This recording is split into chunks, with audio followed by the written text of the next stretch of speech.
players, playettes, player haters, teammates out there. Welcome to the Baseline Talk Podcast. We're excited to have a special guest on today. We got Brooklyn King in the building. King is in the building, y'all. She's in the building, see?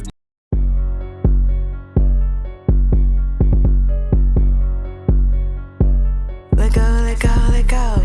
Hey, yeah, you know I'ma talk my, hey, you know I'ma talk my shit. Hey, yeah, hey. And this is a big time player, man, a junior out of Cedar Hill High School, man. We're excited to have her on.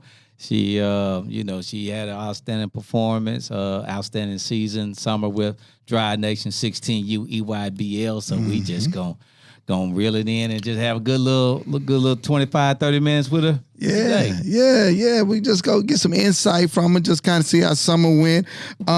We recently saw on social media, Brooklyn, that you recently visited Utah Valley University. Yes, sir. Okay, you being from Texas and being in Utah, I guess it was July probably, so it was probably feeling pretty good. Tell me about Utah. What did you notice about Utah? Was this the first time you've been there? Yeah, it was my first time in Utah. What I did notice, like, it stuck out a lot is the elevation. The elevation, really? Yeah. You could feel it? Yeah, like, I'd be running up and down the court like 2 times, and I'd just be tired, really exhausted. Okay, so you actually played? Yeah, yes, sir. Scrimmages. Okay, with the team. Mm-hmm. That was good. How was that? It was fun. I learned a lot, especially playing against college girls. That's good. Bigger, stronger, faster. Mm-hmm. Yeah, way stronger and faster. Yeah. They stronger than Brooklyn. Well,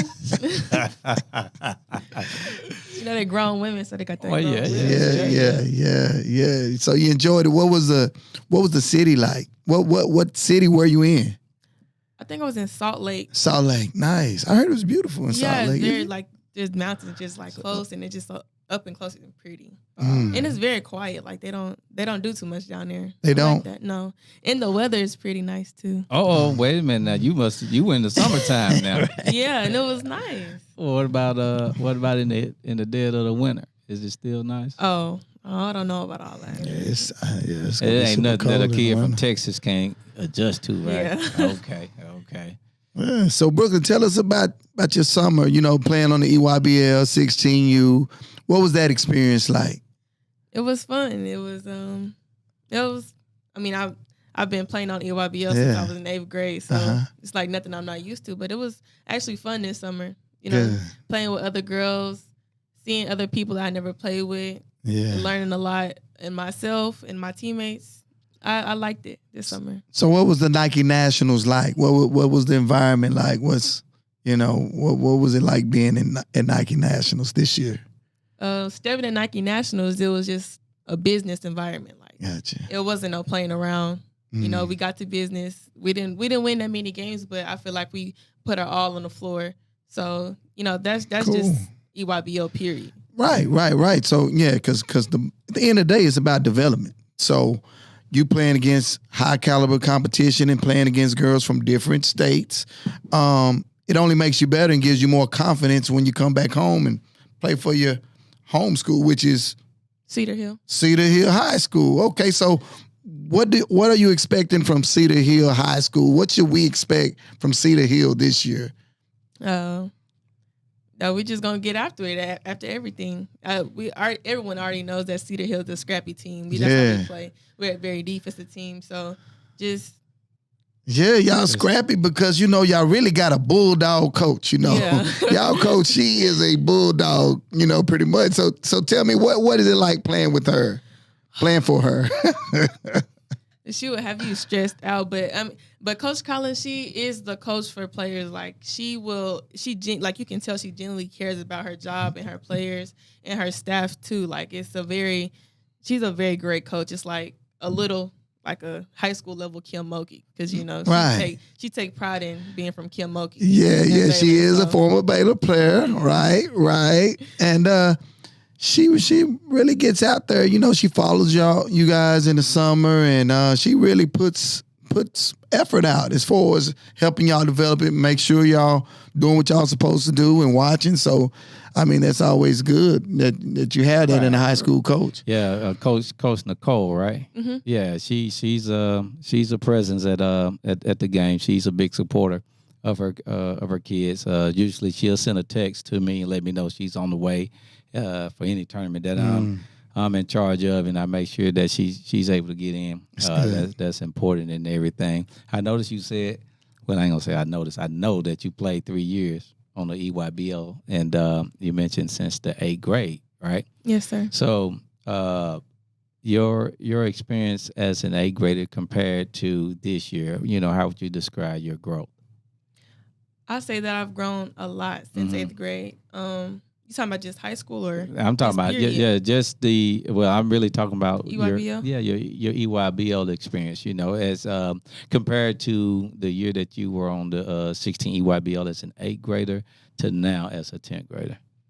Being in 8th grade on a 16 EYBL team, for Nike, that was I would say it was very challenging just because like I was only playing middle school girls. I wasn't past before EYBL. I was playing middle school girls. So playing against sophomores and juniors, it was like, whoa, like they're stronger, they're bigger, way bigger. Because I was always the bigger person on the court, but they were way bigger. But just learning how to adjust is what I've grown with these past 3 years, is adjusting to anything, to any team, to the refs, to the coaching, to plays. That's just the biggest thing. What I take from that is, she matured as a player over the past 3 summers, playing on that circuit and everything. And I think that's going to be something to her advantage, and definitely something that she's going to need, because you're probably in the toughest district in the country. True.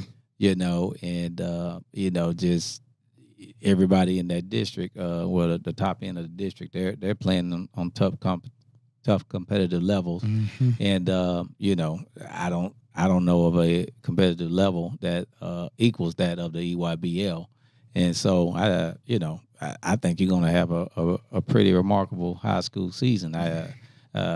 It's those games. What games I'm talking about. They're going to be tough and everything, and I think you're already battle tested.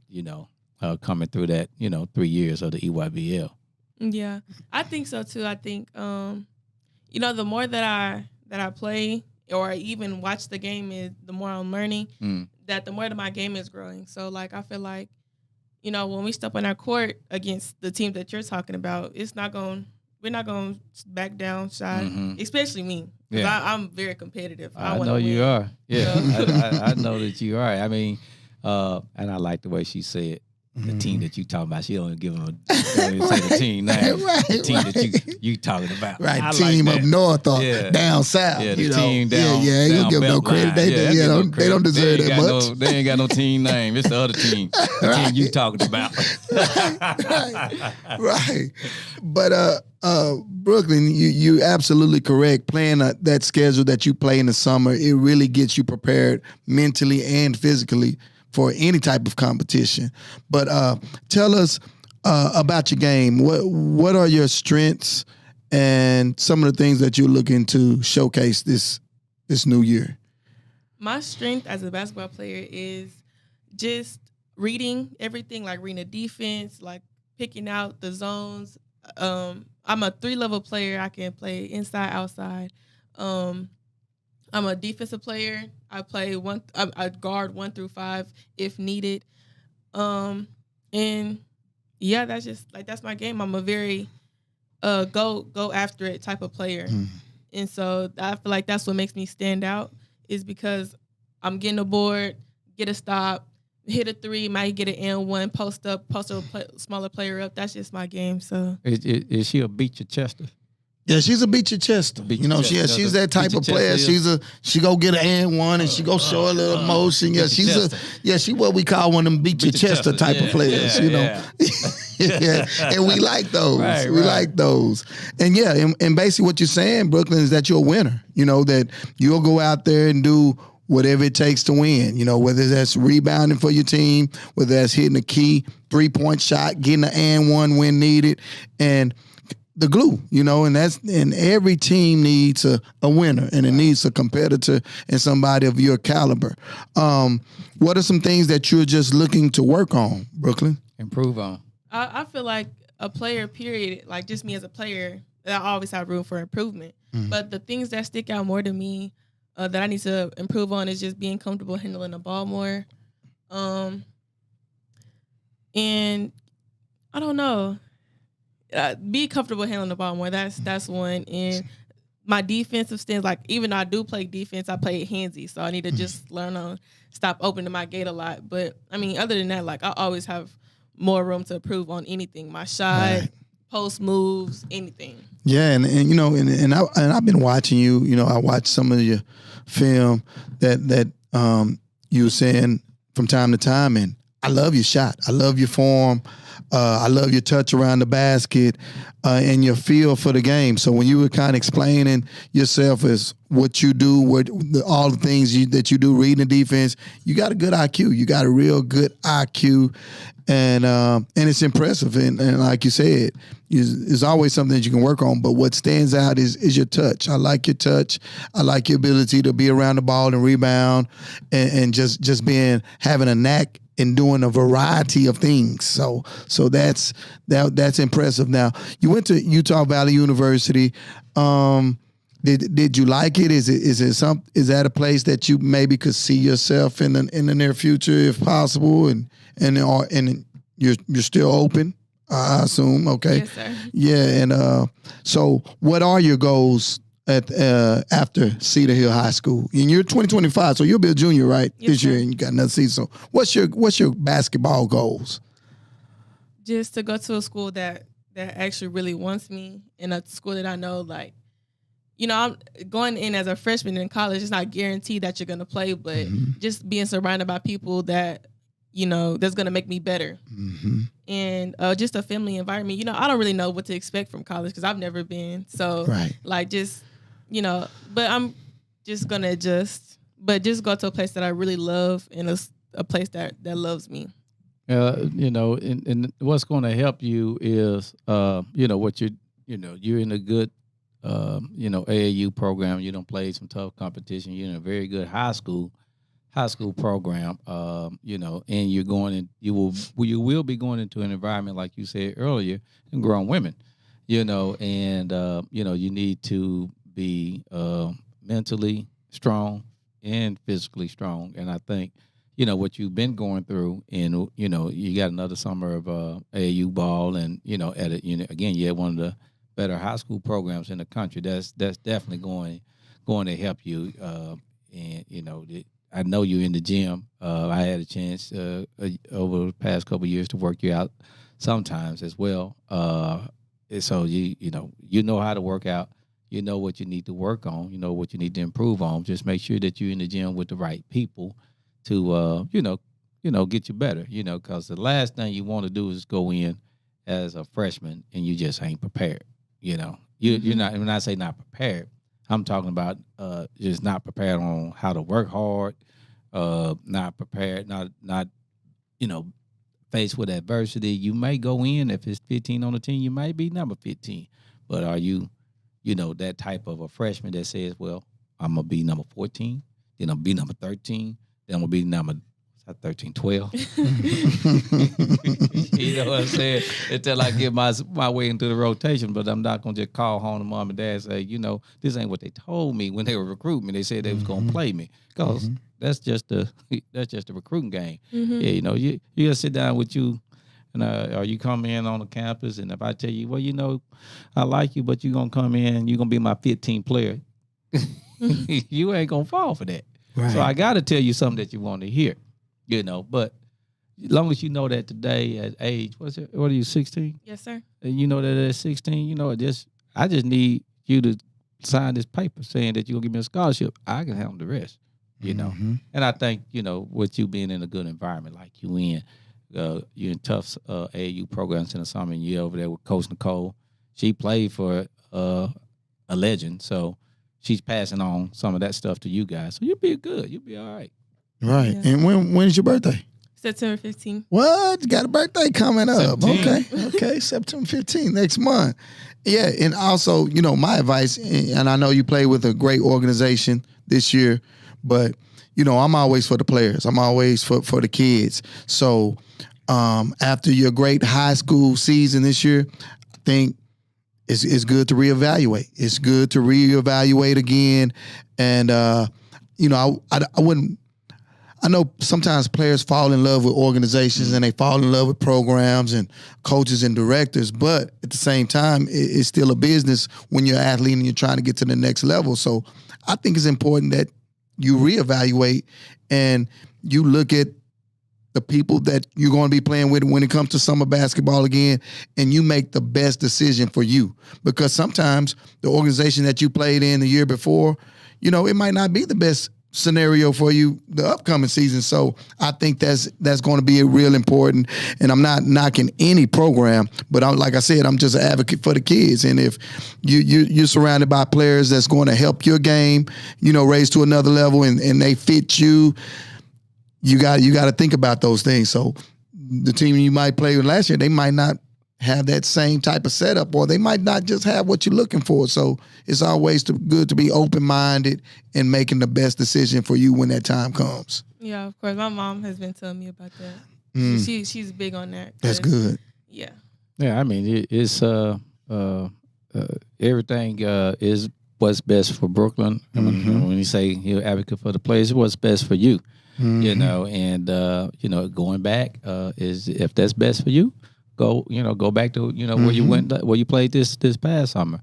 If another situation presented itself and it's bad for you, say appreciate you, but I mean that's just the way it is, And trust me, I've been a director as well. Directors do what's best for them as well. That's true. It's just the way it cuts. But the way you control your own destiny is make sure that you're in the gym 4 or 5 times a week, working on your game. So, whatever decision you make gonna be best for you. You know what I'm saying? Yeah. Yeah. My next question, Brooklyn, and I know this kind of help other players out there, but most time when you're playing basketball, you got goals, you got dreams, you got aspirations. Oh, I want to play D1. Oh, I want to play Division II, or I just want to go to a school that suits me, a school where I can get a good education. How do you view yourself in that aspect? As far as, I want to go to Baylor. So if Baylor don't offer me, I'm going to be heartbroken. But this school, maybe like a Midwestern state, fall in love with you, offer you a scholarship. Are you disappointed in those two because I'm not going to UConn versus, Midwestern State? Oh, no, sir. Okay, gotcha. No, I just believe whatever is for me is for me. So if I wanted to go to Baylor and they don't offer me, but, SFA offers me, I'll be more than glad to go to a school that wants me. I don't want to go somewhere that halfway wants me. That makes sense. Well, what about that school that sang that played that song, that little, it's kind of like, it goes sound like this. I'm so glad I go to PVU. What about that school? Oh no! If I go to if I go to PVU, I'm gonna have to hear about it. No. So is that where your dad went to school? Yeah. Oh, okay. PVU. All right. I heard he was kind of legend down there. You might go down there and wear his jersey. I know you ain't a quarterback, but you might keep the tradition going. That nigga said, no. He's not gonna miss my game. Oh my God. He might just get a job done. Right. Hey, you never know. Know. Hey, Prairie View, you got an alumni kid over here. She big time player, Prairie View. I'm just giving you a little insight. Real talk. Was a quarterback there. Yeah. So any HBCU, y'all need to listen to that. Texas Southern, Alcorn, whoever. Pay attention because we putting out an HBCU list pretty soon, and Brooklyn gonna be on that list. So hey, there you go. Kind of kind of kids that we gonna tell HBCU coaches we gotta like these HBCU players. Yeah, we got some good relationships. I think they'll go and enjoy that fried chicken Wednesday. Right, they will. Fried chicken Wednesday. Fried chicken Wednesday. So Brooklyn, I mean, when did you kind of fall in love with basketball? When did you start playing? I originally was doing gymnastics. Really? And I got sick of it, and I was going to my sister's game. She played at Duncanville, and I just watching her play. It just made me just fall in love with it. So I think I was probably like 6. Really? Sixth grade. Okay. 5th or 6th grade, yeah. Nice. And I just fell in love with it after that. Gotcha. Cause it was just look fun. Like I like being physical. Gymnastics, it was elegant, and I wasn't that. Right. Okay, cool. So let's get to talking about those games against those other schools. You looking forward to those games? Absolutely. Absolutely. Yeah, she's in a tough district, Corey. It's Cedar Hill, it's DeSoto, it's Duncanville, Skyline. It's some good competition in that district. And any year it's up for grabs. Right. Any year it's up for grabs. I mean, and one thing about Cedar Hill, I mean, y'all play everybody tough. Play everybody tough, and they always go deep in the playoffs too. So that's another thing about Coach Collins. She does a good job. Yeah, she really do. So, what position do you play? A positionless, a 4-5, 3-2-1? What do you? What Coach Collins? 3-4-5. 3-4-5. Okay. Just kind of whatever they need. Mm-hmm. Gotcha. Yeah, man. I mean, Brooklyn. I mean, I feel like it's been an awesome interview, man. I mean, I think you're getting ready for college. I think you're prepared. You carry yourself well. You're comfortable up here. You have a lot of confidence. And even, like I said, watching your game, your shot is nice. You rebound. You do a lot of different things. So it was fun having her here, Corey. Yeah. I'm gonna steer off the beacon path and everything. So Brooklyn.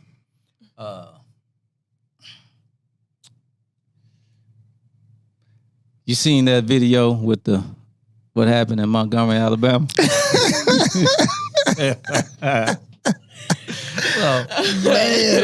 something. So Brooklyn, if your dad is the one to throw that hat in there, I'm the one in the water swimming. You're the one in the water swimming. That's right. Amen to that, Brooklyn. Brooklyn throwing people in the water and Everything. I be the man with the chair.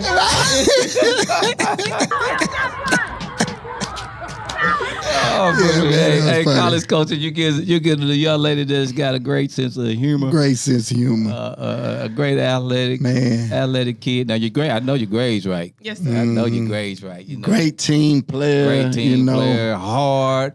Strong kid. That's what I heard at Utah Valley University. The college kid went back and told the coach, "Man, that kid is strong." And she's just 16, so she's gonna get stronger. That's what I'm saying. She's in a good program. I know she's in the weight room and all that other good stuff. So it's been a wonderful interview and everything. And, Baseline Talk podcast. We got 2025 6-foot wing forward player out of Cedar Hill, Texas, Brooklyn King, on the podcast with us today, sharing a little bit about, how she fell in love with the game and how summer went and how she's excited about her upcoming high school season in one of the toughest districts in the country. And all I can say, man, listeners, if y'all enjoy the content that we keep bringing you guys, you just do us a favor, hit that like, share, and subscribe button, man. Just help our numbers go up and everything. Brooklyn, you got a shout out or wave to anybody, or or I don't know, you want to throw somebody in the water in Montgomery, Alabama, or something? What you want to do? It's your time. Your time to tell somebody what's up, or you might want to tell the Soto, I'll see you on November 5th. Whatever you want. I'm definitely shouting out my mom and my sister. All right. Thank you for my sister, because if it wasn't for my sister, I wouldn't be here. Beautiful. And shout out to my dad too. All my family, Coach Collins. Coach Collins, what's up? and my teammates love y'all. There you go. Cedar Hill in the building. Cedar Hill's in the building, man. What game we need to come see? What's the home game that you want the Baseline Talk podcast at? Y'all know which ones. Yeah, but the two big ones. Okay, the two big ones. We need to be at the two big ones, so we'll be there. We'll be there. Yeah, that the one school that don't up got the a street. name. Yeah. The one on Beltline, name. the other one up on the other side of Beltline. Right. I love that. Well, man, hey, we did it once again, man. Brooklyn, we appreciate you, baby. We appreciate you coming on, man. And we're gonna have you back on. We're gonna have you back on. I'm back on. Like, throughout the season, Mike, have you back on a Saturday morning after you beat the team up the street. Yeah, thank y'all for having me. Hey, blessings to you this season. More than welcome. All right, thank you.